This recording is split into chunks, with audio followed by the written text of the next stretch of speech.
Very good morning. In my last video, I discussed about the basic concepts of operating system and the major objective of the operating system. So in today's class, we will going to discuss the functions and types of operating system. As I already mentioned the points regarding the functions of operating system. So what are all the major features of this operating system?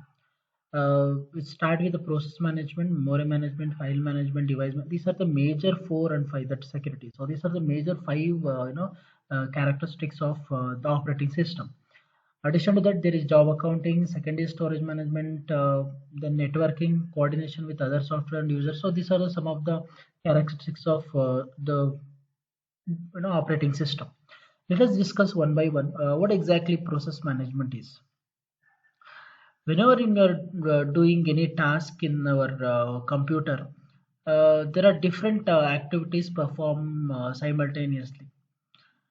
So a program is intended to carry out various tasks at a time. A task in execution is known as process. So for example, ಇವತ್ತು ನಾನು ಒಂದು laptop on ಮಾಡ್ತೀನಿ ಅಥವಾ computer system on ಮಾಡಿಬಿಟ್ಟು ಏನು ಮಾಡ್ತೀನಿ, ಯಾವುದೋ ಒಂದು VLC ಮೀಡಿಯಾ ಪ್ಲೇಯರ್ ಓಪನ್ ಮಾಡ್ತೀನಿ. ನಾವು ಓಪನ್ ಮಾಡಿದ ತಕ್ಷಣ ಅದು ಓಪನ್ ಆಗೋದಿದೆಯಾ, that is what we called as a task in execution. ಆಮೇಲೆ ಯಾವುದೋ ಒಂದು ಸಾಂಗ್ನ ಏನು ಮಾಡ್ತೀರಾ, ಪ್ಲೇ ಮಾಡ್ತೀರಾ. ಸೊ ಇಲ್ಲೇನಾಗುತ್ತೆ, ಸೊ ನೀವೇನೋ ಒಂದು ಇನ್ಫಾರ್ಮೇಶನ್ ಕೊಡ್ತೀರಾ, ಅದೇನಾಗುತ್ತೆ ಆ ಒಂದು ಆಕ್ಟಿವಿಟಿನ ಪರ್ಫಾರ್ಮ್ ಮಾಡೋದಕ್ಕೆ ಅದು ಒಂದು ಪ್ರೋಸೆಸ್ನ ಮಾಡುತ್ತಲ್ಲ, that is what we called as process. So ಇದನ್ನ ಮ್ಯಾನೇಜ್ ಮಾಡೋ ಮೇಜರ್ ಕೆಲಸ ಯಾರ್ದು? ಈ ಒಂದು ಆಪರೇಟಿಂಗ್ ಸಿಸ್ಟಮ್ದು. So you can activate a system monitor program that provides information about the process being executed on a computer. So ಅಂದ್ರೆ ಅರ್ಥ ಏನು? ಸೊ ನೀವು ಏನೋ ಒಂದು ಆಸ್ ಅ ಯೂಸರ್ ನೀವೇನ್ ಮಾಡ್ತೀರಾ, ನೀವೊಂದು ಇನ್ಫಾರ್ಮೇಶನ್ ಕೊಡ್ತೀರಾ, ಇನ್ಪುಟ್ ಕೊಡ್ತೀರಾ. ಸೊ ಅದನ್ನ ಇಟ್ಕೊಂಡು ಏನಾಗ್ತಾ ಹೋಗುತ್ತೆ, ಅದು ಪ್ರೋಸೆಸ್ ಮಾಡ್ತಾ ಹೋಗುತ್ತೆ. In some system it can be activated using control alt delete. ಈ ಒಂದು ಆಪ್ಷನ್ ಯೂಸ್ ಮಾಡ್ಕೊಳ್ತಾರೆ. ಟಾಸ್ಕ್ ಮ್ಯಾನೇಜರ್ನ ಓಪನ್ ಮಾಡಿಬಿಟ್ಟು ಏನು ಮಾಡ್ತಾರೆ, they will going to use this particular options. It is the responsibility of operating system to manage these process and get multiple task complete in minimum time. So ಅಂದ್ರೆ ಅರ್ಥ ಏನು? So ನೀವು ಏನು activity perform ಮಾಡ್ತೀರಿ ಅದೇನಾಗುತ್ತೆ, immediate ಆಗಿ result ನ ಕೊಡ್ತಾ ಹೋಗುತ್ತೆ. ಮಾಡೋ ಅಂತ ಮೇಜರ್ ಆಕ್ಟಿವಿಟಿ ಇಂದ ಏನ್ ಮಾಡ್ತಿರುತ್ತೆ, ಈ ಆಪರೇಟಿಂಗ್ ಸಿಸ್ಟಮ್ ವರ್ಕ್ ಮಾಡ್ತಾ ಇರುತ್ತೆ. As a CPU is the main resource of a computer system, its allocation among processes is the most important service of the operating system. Hence, process management concerns the management of multiple processes, allocation of required resources, and exchange of information among the process. ಅಂದ್ರೆ ಅರ್ಥ ಏನು? So ನಿಮ್ಮ ಒಂದು over all activity ನೀವು perform ಮಾಡ್ತಿದ್ದೀರಾ ಅಂತ ಅಂದ್ರೆ, I think ನೀವೆಲ್ಲರೂ ನೋಡಿರ್ತೀರಾ, ಕಂಪ್ಯೂಟರ್ ವರ್ಕ್ ಮಾಡ್ಬೇಕಾದ್ರೆ ಬರೀ ನಾನು ಒಂದು MS ವರ್ಡ್ ಇಟ್ಕೊಂಡು ವರ್ಕ್ ಮಾಡಲ್ಲ, ಅಥವಾ ಬರೀ ಒಂದು ಯಾವುದೋ ಒಂದು ಇಂಟರ್ನೆಟ್ ಬ್ರೌಸರ್ ಇಟ್ಕೊಂಡು ಓಪನ್ ಮಾಡಲ್ಲ. ಸೊ ಮಲ್ಟಿಪಲ್ ಆಕ್ಟಿವಿಟೀಸ್ಗಳನ್ನ ಅಟ್ ಎ ಟೈಮ್ ಪರ್ಫಾರ್ಮ್ ಮಾಡ್ತಿರ್ತೀರಾ. ಒಂದ್ ಕಡೆ ವರ್ಡ್ ಓಪನ್ ಆಗಿರುತ್ತೆ, ಇನ್ನೊಂದ್ ಕಡೆ PPT ಓಪನ್ ಆಗಿರುತ್ತೆ, ಇನ್ನೊಂದ್ ಕಡೆ ಯಾವುದು ಗೂಗಲ್ ಓಪನ್ ಆಗಿರುತ್ತೆ.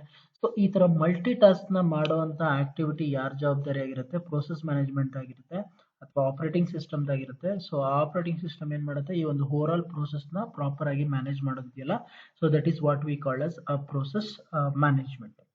ಸರ್ ಆಕ್ಚುಲಿ ಮೂರು, ಈಗ sir for example word, PPT, Google ಮೂರು ಓಪನ್ ಆಗಿದೆ ಅಂತ ಅಂದ್ರೆ, ಸೊ ಮೂರು ಪರ್ಫಾರ್ಮ್ ಆಗ್ತಾ ಇರುತ್ತಾ? ಆಕ್ಚುಲ್ ಆಗಿ ಹೇಳ್ಬೇಕು ಅಂತಂದ್ರೆ, ನೀವು ಯಾವ ಒಂದು ವೆಬ್ಸೈಟ್ ಅಲ್ಲಿ ಅಥವಾ ಯಾವುದೋ ಒಂದು ಬ್ಲಾಗ್ ಅಲ್ಲಿ ನೀವು ವರ್ಕ್ ಮಾಡ್ತಿರ್ತೀರ, ಅದು ಮಾತ್ರ ಆಕ್ಚುಲಿ ಪ್ರೋಸೆಸ್ ಮಾಡ್ತಿರುತ್ತೆ. ಇನ್ನೆರಡು ಏನಾಗಿರುತ್ತೆ, ಹಾಗೆ ಸ್ಟಾಗ್ನೆಂಟ್ ಆಗಿರುತ್ತೆ.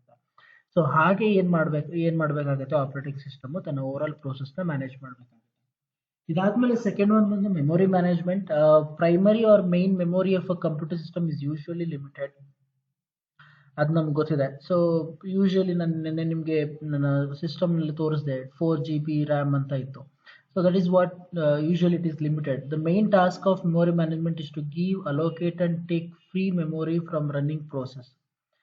Since there are multiple processes running at a time, there arises a need of dynamically allocate and free memory to the processes. I think ನೀವು ಅಬ್ಸರ್ವ್ ಮಾಡ್ಬೋದು, ಇವಾಗ ನನ್ನ ಲ್ಯಾಪ್ಟಾಪಲ್ಲಿ ನಾನು 4 GB ರ್ಯಾಮ್ ಅಂತ ತೋರಿಸ್ತೀನಿ. ಅದೇ ನೀವು 8 GB ರ್ಯಾಮ್ ಅಥವಾ 16 GB ರ್ಯಾಮ್ ಇರೋ ಲ್ಯಾಪ್ಟಾಪ್ನ ನೀವು ಕಂಪ್ಯೂಟರ್ನ ಯೂಸ್ ಮಾಡಿದ್ರೆ, ಇಟ್ ಇಸ್ ವೆರಿ ಫಾಸ್ಟ್. ನೀವು ಎಷ್ಟು ಫಾಸ್ಟ್ ಅಂದರೆ within blink of your eyes ಎಲ್ಲ ಪ್ರೋಸೆಸ್ ಮಾಡಿ ಬಿಸಾಗುತ್ತೆ. ಸೊ ಅಂದರೆ ಅರ್ಥ ಏನು? ಸೊ ನಿಮ್ಮ ಒಂದು ಪ್ರೈಮರಿ ಮೆಮೊರಿಯ ಒಂದು ಕೆಪಾಸಿಟಿ ಏನಿರುತ್ತೆ, ಅದ್ರ ಬೇಸಿಸ್ ಮೇಲೆ ಏನಾಗುತ್ತೆ, ತನ್ನ ಓವರ್ ಆಲ್ ಪ್ರೋಸೆಸ್ನ ಆಪರೇಟಿಂಗ್ ಸಿಸ್ಟಮ್ ಏನು ಮಾಡುತ್ತೆ, ರನ್ ಮಾಡುತ್ತೆ ಅಂತ. Operating system should do it without affecting other processes that are already residing in the memory. Once the process is finished, it is again the responsibility of the operating system to take the memory space back for the reutilization. So ನಿಮ್ಮ primary memory ಕೆಲಸನೇ ಅಷ್ಟು ಏನು ಅಂತ ಅಂದರೆ ನಿಮ್ಗೆ ಏನು work ಇರುತ್ತೋ ಆ ವರ್ಕ್ ಟೈಮಲ್ಲಿ ನೀಟಾಗಿ ಪರ್ಫಾರ್ಮ್ ಮಾಡಿ ಅದನ್ನ ಏನು ಮಾಡುತ್ತೆ ಸಪ್ರೇಟಾಗಿ ಸ್ಟೋರೇಜ್ ಮಾಡ್ತಾ ಹೋಗ್ತಾ ಹೋಗುತ್ತೆ. Hence, memory management concerns with management of main memory so that maximum memory is occupied or utilized by large number of processes while keeping track of each and every location within the memory as free or occupied ಅಂತ. ಅಂದರೆ ನೀವು ಏನೇ work ಮಾಡಿದ್ರು ಅದನ್ನೆಲ್ಲ ಒಂದು proper ಆಗಿ ಒಂದು ಕಡೆ ಸೇವ್ ಮಾಡಿ ಇಟ್ಕೊಂಡು ಸ್ಪೇಸನ್ನ ಆದಷ್ಟು ಪ್ರೊವೈಡ್ ಮಾಡುವಂಥ ಮೇಜರ್ ಕೆಲಸನ ಯಾವುದು ಈ ಒಂದು memory management. Then file management. Data and programs are stored as files in the secondary storage of your computer system. I think ನೀವು ನೋಡಿರ್ತೀರ ಕಂಪ್ಯೂಟರ್ಲಿ C drive, D drive, EF drive, G drive, H drive ಅಂತ ಎಷ್ಟೊಂದು ಡ್ರೈವ್ಸ್ಗಳಿರುತ್ತೆ. ಅದ್ರೊಳಗಡೆ ಏನು ಮಾಡ್ತೀರಾ, ನೀವು ಒಂದು folder open ಮಾಡಿ ನಿಮ್ಮ ಡಾಟಾಸ್ನ ಏನು ಮಾಡ್ತೀರಾ, ಸೇವ್ ಮಾಡ್ತೀರಾ. ಇದನ್ನ ಮ್ಯಾನೇಜ್ ಮಾಡೋ ಕೆಲಸ ಯಾರ್ದು, ಈ ಆಪರೇಟಿಂಗ್ ಸಿಸ್ಟಮ್ದು. File management involves the creation, updation, deletion and protection of these files in the secondary memory. Protection is crucial function of an operating system as multiple users can access and use a computer system. I think ನೀವು ಲ್ಯಾಬ್ರೇಟರಿಲಿ ಒಂದೇ ಸಿಸ್ಟಮ್ನ ಎಷ್ಟೊಂದು ಜನ use ಮಾಡಿರ್ತಾರೆ. I think ನೀವು observe ಮಾಡಿರ್ತೀರಾ.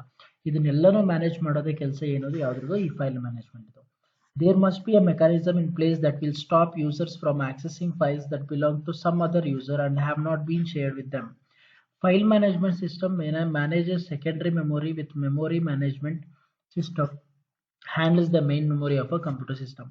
So both ನಿಮ್ಮ primary memory ಆಗಿರ್ಬೋದು ಅಥವಾ ಸೆಕೆಂಡ್ರಿ ಮೆಮೊರಿ ಆಗಿರ್ಬೋದು. ಪ್ರೈಮರಿ ಮೆಮೊರಿ ಬಂದು ನಿಮ್ಮ ಒಂದು ರ್ಯಾಮ್ ಅಂತ ನಾನೇನು ಹೇಳಿದೆ ಅದು, ಸೆಕೆಂಡ್ರಿ ಮೆಮೊರಿ ಬಂದು ನಿಮ್ಮ ರಾಮ್ ಅಂತ ನಾನೇನು ಹೇಳಿದ್ದೀನಿ ಆಲ್ರೆಡಿ, ಓನ್ಲಿ ಮೆಮೊರೀಸ್ ಅಥವಾ ನಿಮಗೆ ಒಂದು ಹಾರ್ಡ್ ಡಿಸ್ಕ್ ಡ್ರೈವ್ಸ್ ಬರ್ತಾವಲ್ಲ ಅವು ಸೆಕೆಂಡ್ ಮೆಮೊರಿ. ಸೊ ಇದನ್ನೆಲ್ಲನೂ ಮ್ಯಾನೇಜ್ ಮಾಡಿಕೊಂಡು ಒಂದು ಸಪ್ರೇಟ್ ಫೈಲ್ಸಲ್ಲಿ ಡಾಟಾಸ್ನ ಸ್ಟೋರ್ ಮಾಡೋ ಕೆಲಸ ಯಾರ್ದು, ನಿಮ್ಮ ಒಂದು file management. Then device management. A computer system has many input output devices and hardware connected it. I think ಈಗ ನಾನು ಬರೀ ಲ್ಯಾಪ್ಟಾಪ್ ಇಟ್ಕೊಂಡಿದ್ದೆ. ಅದೇ ನೀವು ಕಂಪ್ಯೂಟರ್ ಸಿಸ್ಟಮ್ ಆದರೆ ಒಂದು ಮಾನಿಟರ್ ಸಪ್ರೇಟ್ ಆಗಿರುತ್ತೆ, ಕೀಬೋರ್ಡ್ ಸಪ್ರೇಟ್ ಆಗಿರುತ್ತೆ, ಮೌಸ್ ಸಪ್ರೇಟ್ ಆಗಿರುತ್ತೆ, ಪ್ರಿಂಟರ್ ಸಪ್ರೇಟ್ ಆಗಿರುತ್ತೆ, ಮತ್ತು ನಿಮ್ಮ ಆಡಿಯೋ ಸ್ಪೀಕರ್ ಸಪ್ರೇಟ್ ಆಗಿರುತ್ತೆ. ಸೊ ಎಲ್ಲನೂ ಏನು ಮಾಡಬೇಕಾಗುತ್ತೆ, ನೀವು ಒಂದು ಪರ್ಟಿಕ್ಯುಲರ್ CPU ಎಲ್ಲನೂ ಏನು ಮಾಡ್ತೀರಾ, ಕನೆಕ್ಟ್ ಮಾಡ್ತೀರಾ. Operating system manages this heterogeneous devices that are interdependent. The operating system interacts with the device. The operating system must also provide the options for configuring the particular device so that it may be used by an end user or some other device. Just like files, devices also need security measures and their access to different devices must be restricted by operating system to the authorized users, software and other hardware only. I think ನಾನು ನಿಮ್ಮ ಕೆಳಗಡೆ ತೋರಿಸಿರುವಂಥ ಒಂದು image ಇದೆಯಲ್ಲ, ಅಲ್ಲಿ ನೋಡ್ಬೋದು ನಿಮಗೆ device manager ಅಂತ click ಮಾಡಿದ್ರೆ ನಿಮಗೆ ಇಷ್ಟೆಲ್ಲ ಆಪ್ಷನ್ ಬರುತ್ತೆ. ಆಡಿಯೋ ಇನ್ಪುಟ್ ಔಟ್ಪುಟ್ ನಿಮ್ಮ speaker, battery, Bluetooth, computer that is monitor, disk drives, display adapter, DVD writer, ಆಮೇಲೆ ಇದು HID ಇರ್ಬೋದು, VGA ಕೇಬಲು ಮತ್ತು HDMI cable, keyboards, memory device, ಇದನ್ನೆಲ್ಲನೂ ನಾವೇನಂತ ಕರಿತೀವಿ, ಇನ್ಪುಟ್ ಔಟ್ಪುಟ್ ಡಿವೈಸಸ್ ಮತ್ತು ಹಾರ್ಡ್ವೇರ್ಸ್ ಅಂತ ಕರಿತೀವಿ. ಸೊ ಇದನ್ನೆಲ್ಲನೂ ಏನು ಮಾಡಬೇಕಾಗುತ್ತೆ, ಪ್ರಾಪರ್ ಆಗಿ ಈ ಒಂದು ಆಪರೇಟಿಂಗ್ ಸಿಸ್ಟಮ್ ಮ್ಯಾನೇಜ್ ಮಾಡಬೇಕಾಗುತ್ತೆ. That is what a major function of your operating system. ಇದಲ್ದೇ security, of course security is the most important activity which is performed by an operating system not to give the authorization to some unauthorized person ಅಂತ. ಇವತ್ತು ನಾನು ಒಂದು ಲ್ಯಾಪ್ಟಾಪ್ಗೆ ನಾನು password ಕೊಟ್ಕೊಂಡಿದ್ದೀನಿ ಅಂತಂದರೆ, so nobody should enter or nobody should use this particular laptop ಅನ್ನೋ ಉದ್ದೇಶದಿಂದ. ಅಂದರೆ ಅರ್ಥ ಏನು, ಸೊ ನನ್ನದೇ ಆದಂಥ ಒಂದು ಪರ್ಟಿಕ್ಯುಲರ್ ಪಾಸ್ವರ್ಡ್ನ ಕೊಟ್ಟಿಟ್ಕೊಂಡು ಏನು ಮಾಡ್ತೀನಿ, ನನ್ನ ಡಾಟಾನ ಪ್ರಾಪರ್ ಆಗಿ ಸ್ಟೋರೇಜ್ ಮಾಡ್ಕೊಳ್ತಿದ್ದಿಲ್ಲ. ಆ ಸೆಕ್ಯೂರಿಟಿನ ನೀವು ಕೊಟ್ಟಾಗ ಆ ಒಂದು ಸೆಕ್ಯೂರಿಟಿನ ಅದು ಕೋಡಿಂಗ್ ಸಿಸ್ಟಮ್ ಪ್ರಕಾರ ಅದು ಸೇವ್ ಮಾಡಿಕೊಂಡು ನಾನು ಓಪನ್ ಮಾಡಿದ್ರೇ ಓಪನ್ ಆಗೋ ಹಾಗೆ ಅದು ಫಂಕ್ಷನಾಲಿಟಿ ಮಾಡುತ್ತಲ್ಲ, ಆ ಒಂದು ಪರ್ಟಿಕ್ಯುಲರ್ ಆಕ್ಟಿವಿಟಿ ಪರ್ಫಾರ್ಮ್ ಮಾಡೋದೇ ಆಪರೇಟಿಂಗ್ ಸಿಸ್ಟಮ್ನ another function. Control over system performance, recording delays between request for a service and response from the system ಅಂತ. ಓವರಾಲ್ ಸಿಸ್ಟಮ್ ಪರ್ಫಾರ್ಮೆನ್ಸನ್ನು ಒಂದು ಪ್ರಾಪರ್ ಆಗಿ ರೆಕಾರ್ಡ್ ಮಾಡಿಕೊಂಡು ಅದನ್ನು ಯಾವಾಗ ಬೇಕೋ ಅವಾಗ ಆಕ್ಸೆಸಿಬಿಲಿಟಿಗೆ ಕೊಡುವಂಥ ಮೇಜರ್ ಕೆಲಸ ಮಾಡುತ್ತೆ ನಿಮ್ಮ operating system. Job accounting, keep track of time and resources used by various jobs and users ಅಂತ. ಇವತ್ತು ಒಬ್ರು ಎಲ್ಲೋ ಹೋಗಿ ಯಾವುದೋ ಒಂದು ಡ್ರೈವಲ್ಲಿ ಸೇವ್ ಮಾಡ್ತಾರೆ, ಕೆಲವರು ಡೆಸ್ಕ್ಟಾಪ್ನಲ್ಲಿ ಸೇವ್ ಮಾಡ್ತಾರೆ, ಕೆಲವರು ಡ್ರೈವ್ಸ್ಗಳಲ್ಲಿ ಸೇವ್ ಮಾಡ್ತಾರೆ. ಇದನ್ನೆಲ್ಲ ಏನು ಮಾಡುತ್ತೆ, ಪ್ರಾಪರ್ ಆಗಿ ಟ್ರ್ಯಾಕ್ ಮಾಡುತ್ತೆ. ಎಲ್ಲಿ ಹೋಗಿ ತಗೊಂಡ್ರೆ ನಿಮಗೆ ಡಾಟಾ ಸಿಗುತ್ತೆ ಅನ್ನೋದನ್ನ ಪ್ರಾಪರ್ ಆಗಿ ಮ್ಯಾನೇಜ್ ಮಾಡೋದು ಯಾವುದು, job accounting. Error detecting aids ಅಂತ. So production of dumps, traces, error messages and other debugging and error detecting aids ಅಂತ. ಅಂದ್ರೆ ಅರ್ಥ ಏನಾಗುತ್ತೆ, ಕೆಲವೊಂದ್ಸಲ ಏನಾಗುತ್ತೆ, ಈ ವೈರಸ್ ಅಟ್ಯಾಕ್ ಆಗೋದ್ರಿಂದ ಕೆಲವೊಂದು ಅನ್ವಾಂಟೆಡ್ ಫೈಲ್ಸ್ಗಳು ಆಡಪ್ ಆಗುತ್ತೆ, ಅಥವಾ ಕೆಲವೊಂದ್ಸಲಿ ನಿಮ್ಮ ಡಾಟಾಸ್ ಏನಾಗುತ್ತೆ ಡಿಲೀಟ್ ಆಗುತ್ತೆ. ಸೊ ಈ ಒಂದು ಪ್ರಾಬ್ಲಮ್ನ ಅವಾಯ್ಡ್ ಮಾಡೋದಕ್ಕೆ ನಿಮ್ಮ ಆಪರೇಟಿಂಗ್ ಸಿಸ್ಟಮ್ ಅಲ್ಲಿ ಒಂದು ಏರ್ ಡಿಟೆಕ್ಟಿಂಗ್ ಗೇಟ್ಸ್ಗಳೆಲ್ಲ ಇರ್ತವೆ. ಸೊ ಅವನ್ನು ಏನ್ ಮಾಡುತ್ತೆ, ಆಕ್ಟಿವಿಟಿ ಪರ್ಫಾರ್ಮ್ ಮಾಡುತ್ತೆ. Then coordination between other softwares and users ಅಂತ. ಸೊ ಬರೀ ಇನ್ನೂ ಒಂದು ಪರ್ಟಿಕ್ಯುಲರ್ ಆಕ್ಟಿವಿಟಿನ ಅಲ್ದೇ, ಸೊ ಬೇರೆ ಅದರ್ ಸಾಫ್ಟ್ವೇರ್ಸ್ಗಳನ್ನ ಮತ್ತೆ ಬೇರೆ ಯಾರು ಯೂಸ್ ಮಾಡ್ತಾ ಇರ್ತಾರೆ ಅವ್ರ ಜೊತೆ ಏನ್ ಮಾಡ್ತಾ ಹೋಗುತ್ತೆ, ಒಂದು ಪ್ರಾಪರ್ ಕೋಆರ್ಡಿನೇಷನ್ ಇಟ್ಕೊಂಡು ನನ್ನ ವರ್ಕನ್ನ ಪರ್ಫಾರ್ಮ್ ಮಾಡುತ್ತೆ. ಫಾರ್ ಎಕ್ಸಾಂಪಲ್, ನಾನಿವತ್ತು PPT ಯೂಸ್ ಮಾಡ್ತಾ ಇದ್ದೀನಿ, somebody will come and use this laptop for word purpose, or some other will going to use it for some meeting purpose. So ಇದೆಲ್ಲ ಆಕ್ಟಿವಿಟೀಸ್ಗಳನ್ನ ಒಂದು ಪ್ರಾಪರ್ ಕೋಆರ್ಡಿನೇಷನ್ ಮಾಡೋ ಕೆಲಸ ಯಾರ್ದು, ಈ ಒಂದು ಆಪರೇಟಿಂಗ್ ಸಿಸ್ಟಮ್. ಸೊ ಇಷ್ಟು ಏನೋ ನಿಮ್ಮ major functionalities of your operating system. So let us get into the next point is types of operating system. So operating system na categories ಏನೇನು, ಆಪರೇಟಿಂಗ್ ಸಿಸ್ಟಮ್ ನ ಕ್ಯಾಟಗರೈಸ್ ಮಾಡಿರುವಂತ ಉದ್ದೇಶ ಅಥವಾ ಯಾವ ಬೇಸಿಸ್ ಮೇಲೆ ಮಾಡಿದ್ದಾರೆ ಅಂತ ಅಂದ್ರೆ, ಆಪರೇಟಿಂಗ್ ಸಿಸ್ಟಮ್ ನ ಒಂದು ಪರ್ಫಾರ್ಮೆನ್ಸ್ ಯಾವ ರೀತಿ ಇರುತ್ತೆ, ಆಪರೇಟಿಂಗ್ ಸಿಸ್ಟಮ್ ಅಲ್ಲಿ ಯಾವ ರೀತಿ ನೀವು ವರ್ಕ್ ಮಾಡ್ತೀರಾ, ಆ ಒಂದು ಬೇಸಿಸ್ ಮೇಲೆ ಅಥವಾ ಯಾವ ಟೈಮಲ್ಲಿ ನಿಮಗೆ ಔಟ್ಪುಟ್ ಸಿಗುತ್ತೆ, ಈ ಒಂದು ಕ್ಯಾಟಗರೈಸ್ ಅಥವಾ ಬೇಸಿಸ್ ಪಾಯಿಂಟ್ ಆಫ್ ವ್ಯೂ ಇಂದ ಇಟ್ಕೊಂಡು ಏನ್ ಮಾಡಿದ್ದಾರೆ, ನಿಮಗೆ ಒಂದು ನಾಲ್ಕೈದು ಡಿಫ್ರೆಂಟ್ ಟೈಪ್ಸ್ ಅಂತ ಏನ್ ಮಾಡಿದ್ದಾರೆ, ಕ್ಯಾಟಗರೈಸ್ ಮಾಡಿದ್ದಾರೆ. So will go one by one. Real time operating system ಅಂತ. ಏನಿದು real time operating, name itself ಹೇಳುತ್ತೆ ಏನಂತ, ರಿಯಲ್ ಟೈಮ್ ಆಪರೇಟಿಂಗ್ ಸಿಸ್ಟಮ್ ಅಂತ ಅಂದ್ರೆ, ಸೊ ನೀವು ಇನ್ಪುಟ್ ನ ಕೊಟ್ಟಿದ ತಕ್ಷಣ ಇಮ್ಮಿಡಿಯೇಟ್ ಆಗಿ ಏನ್ ಮಾಡುತ್ತೆ, ನಿಮ್ಗೆ ಔಟ್ಪುಟ್ ನ ಡಿಸ್ಪ್ಲೇ ಮಾಡುತ್ತೆ. ಸೊ ಇದಾಗೋದೇನು, ಐ ಥಿಂಕ್ ನೀವು ರೈಟ್ ಅಲ್ಲಿ ನೋಡ್ಬೋದು, ಒಂದು ಆಪರೇಟರ್ ಇಂಟರ್ಫೇಸ್ ಅಂತೆ, ಡಾಟಾ ರಿಟ್ರೈವಲ್ ಅಂಡ್ ಡಿಸ್ಪ್ಲೇ ಅಂತೆ, ಡಾಟಾ ಲಾಗ್ ಅಂತೆ, ಕಂಟ್ರೋಲ್ ಅಲ್ಗೊರಿಥಮ್ಸ್ ಅಂತೆ. ಇದು ಎಲ್ಲವೂ ಸಹ ಏನೋ ನಿಮ್ಮ ಆಪರೇಟಿಂಗ್ ಸಿಸ್ಟಮ್ ಒಳಗಡೆ ನಡೆಯುವಂತ ಎಲ್ಲಾ ಕೆಲಸಗಳು. ನಾವು ನೋಡೋದು ಬರೀ ಇಲ್ಲಿ ಹ್ಯೂಮನ್ ಇಂಟರ್ಫೇಸ್ ಡಿವೈಸ್ ಇದೆಯಲ್ಲ, ಇಲ್ಲಿ ನೋಡ್ತೀವಿ, ಅದಾದ್ಮೇಲೆ ಡಿಸ್ಪ್ಲೇ, ಇವೆರಡು ಜಾಗದಲ್ಲಿ ಮಾತ್ರ ನಮ್ಮ ಒಂದೆರಡು ಕೆಲಸ ನಡೀತಾ ಹೋಗುತ್ತೆ. ಬಿಟ್ರೆ ಒಳಗಡೆ ಎಲ್ಲಾ ಪ್ರೋಸೆಸ್ ನ ಮಾಡೋದು ಯಾವುದು, ನಿಮ್ಮ ಒಂದು ಆಪರೇಟಿಂಗ್ ಸಿಸ್ಟಮ್. ಇದೆಲ್ಲ ಮಾಡಿ ನಿಮ್ಗೆ ರಿಯಲ್ ಟೈಮ್ ಅಲ್ಲಿ ನಿಮ್ಗೆ ಏನೋ ನಿಮ್ಗೆ ಡಾಟಾ ಅಥವಾ ಔಟ್ಪುಟ್ ನ ಕೊಡುತ್ತಲ್ವಾ, so that is where real time operating system arises. It is a multitasking operating system that aims at executing real-time applications. Real-time operating system often use specialized scheduling algorithms so that they can achieve a deterministic nature of behavior. The main object of real-time operating system is their quick and predictable response to the events. ಅಂದ್ರೆ ಏನೋ ಒಂದು activity ನೀವು perform ಮಾಡ್ತಿದ್ರೆ immediate ಆಗಿ ಏನ್ ಮಾಡುತ್ತೆ, ಅದನ್ನ result ನ ಅಪ್ಡೇಟ್ ಮಾಡುತ್ತೆ. They either have an event driven or time sharing design. An event driven system switches between tasks based on their priorities, while time sharing operating system switch tasks based on the clock interrupts ಅಂತ. ಅಂದ್ರೆ ಅರ್ಥ ಏನು, so ನಿಮ್ಮ ಒಂದು real time operating system ಅಲ್ಲಿ ಯಾವ ರೀತಿ operating system work ಆಗುತ್ತೆ, either it may be in the form of event driven system or it may be in the form of time sharing operating system ಅಂತ. Event driven system ಬಂದು ಏನು ಅಂತ ಅಂದ್ರೆ, ನೀವು ಏನೊಂದು ಟಾಸ್ಕ್ ನ ಕೊಟ್ಟಿರ್ತೀರಲ್ಲ, ಆ ಟಾಸ್ಕ್ ನ ಪ್ರಯಾರಿಟಿ ಬೇಸಿಸ್ ಮೇಲೆ ಏನ್ ಮಾಡ್ತಾ ಹೋಗುತ್ತೆ, ಔಟ್ಪುಟ್ ನ ಕೊಡ್ತಾ ಹೋಗುತ್ತೆ ಅಂತ. ಈಗ ಸೇ ಫಾರ್ ಎಕ್ಸಾಂಪಲ್, ನಾನು ಇವಾಗ ಸಿಸ್ಟಮ್ ಅಲ್ಲಿ ನಾನು ಏನ್ ಮಾಡ್ತಾ ಇದ್ದೀನಿ, ಈಗ PPT ಏನ್ ಮಾಡ್ತಾ ಇದ್ದೀನಿ, ನಾನು ಆನಿಮೇಷನ್ಸ್ ಏನೋ ಮಾಡ್ತಾ ಇದ್ದೀನಿ. ನಾನು ಜಸ್ಟ್ ಹೋಗಿ ನಾನು ಆನಿಮೇಷನ್ ಜಾಗದಲ್ಲಿ ಹೋಗಿ ನನಗೆ ಯಾವ್ದು ಬೇಕಾದ್ರೆ ಸುಮ್ಮನೆ ಜಸ್ಟ್ ನಾನು ಟಚ್ ಮಾಡಿದ್ರೆ ಸಾಕು, ಇಲ್ಲಿ ಆಟೋಮೆಟಿಕ್ ಆಗಿ ಏನಾಗ್ತಾ ಹೋಗುತ್ತೆ, ಡಿಸ್ಪ್ಲೇ ಆಗ್ತಾ ಹೋಗುತ್ತೆ.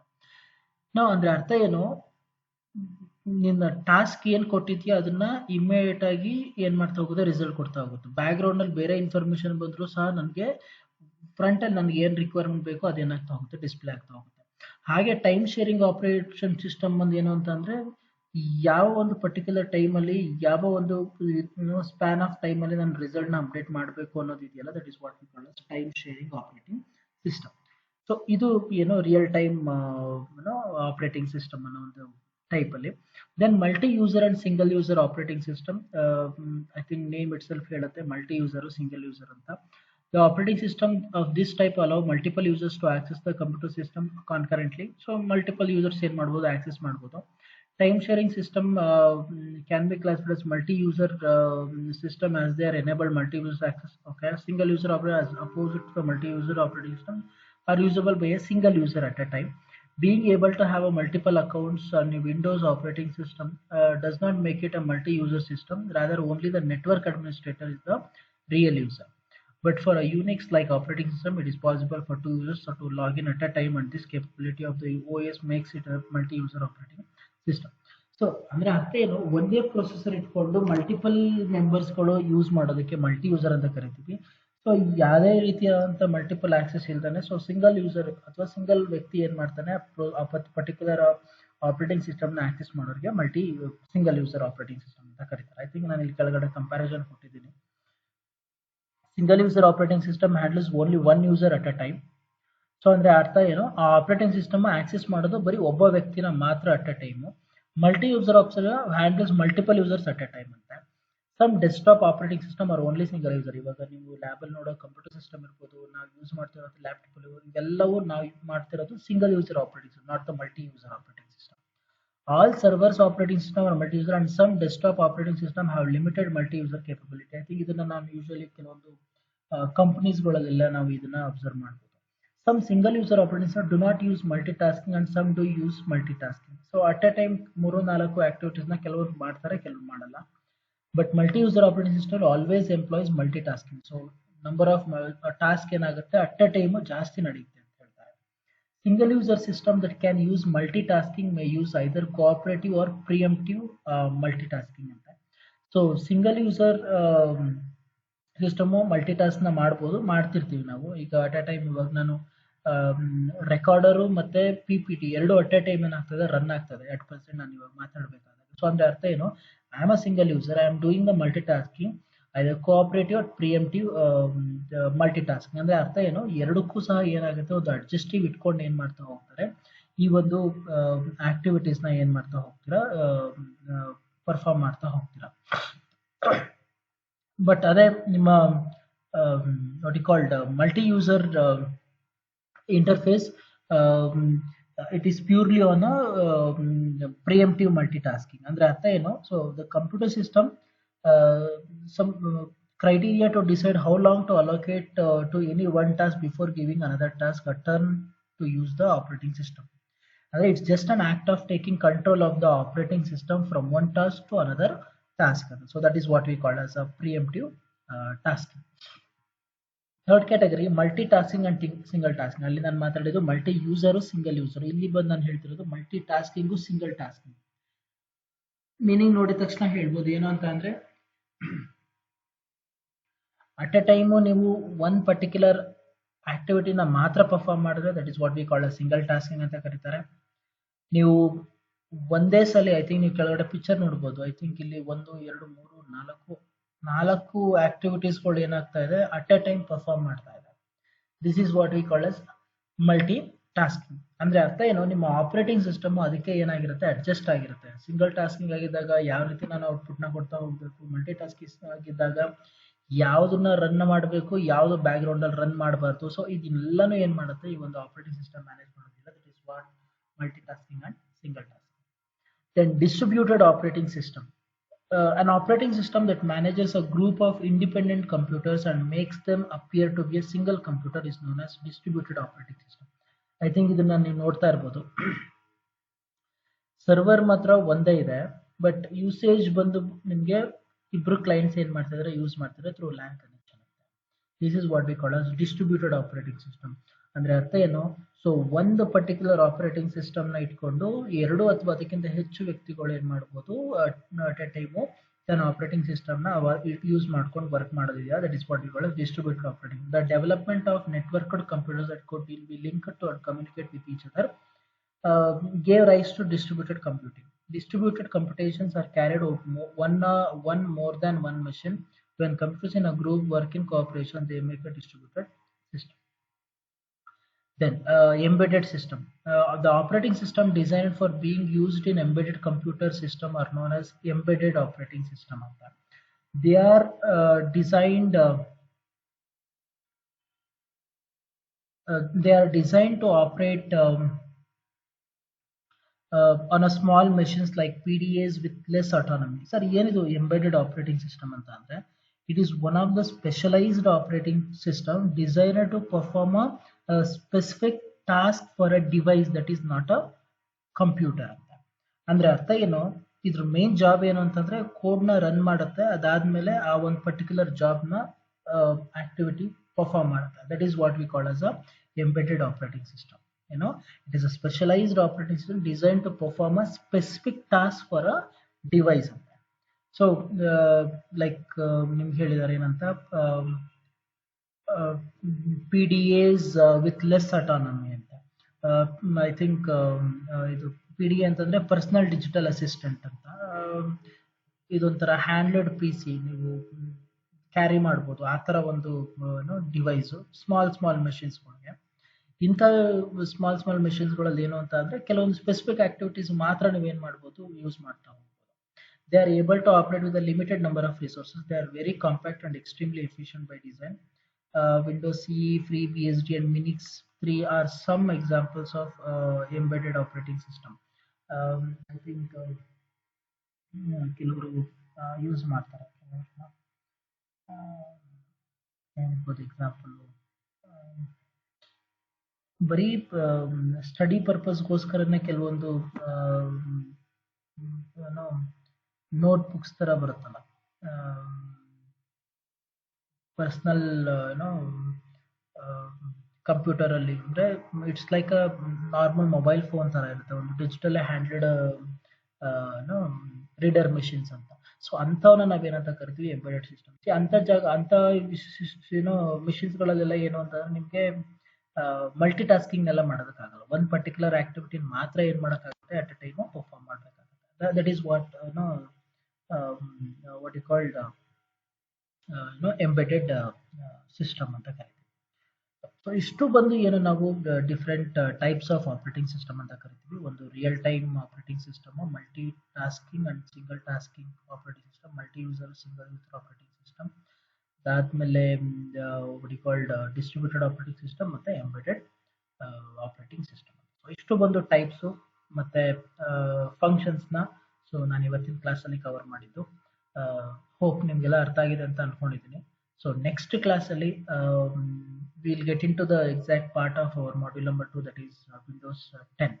ಸೊ ವಿಂಡೋಸ್ 10 ಬಗ್ಗೆ ಮಾತಾಡೋಣ. ಸೊ ಇದು ಹೆಂಗೆ ವರ್ಕ್ ಆಗುತ್ತೆ, ಹೆಂಗೆ ನಡೆಯುತ್ತೆ, ಸೊ ಏನೇನು ಇದ್ರದ್ದು ಮೇಜರ್ ಫಂಕ್ಷನ್ಸು ಫೀಚರ್ಸು ಇದನ್ನೆಲ್ಲ ನೆಕ್ಸ್ಟ್ ಕ್ಲಾಸಲ್ಲಿ ಡಿಸ್ಕಸ್ ಮಾಡೋಣ. Thank you.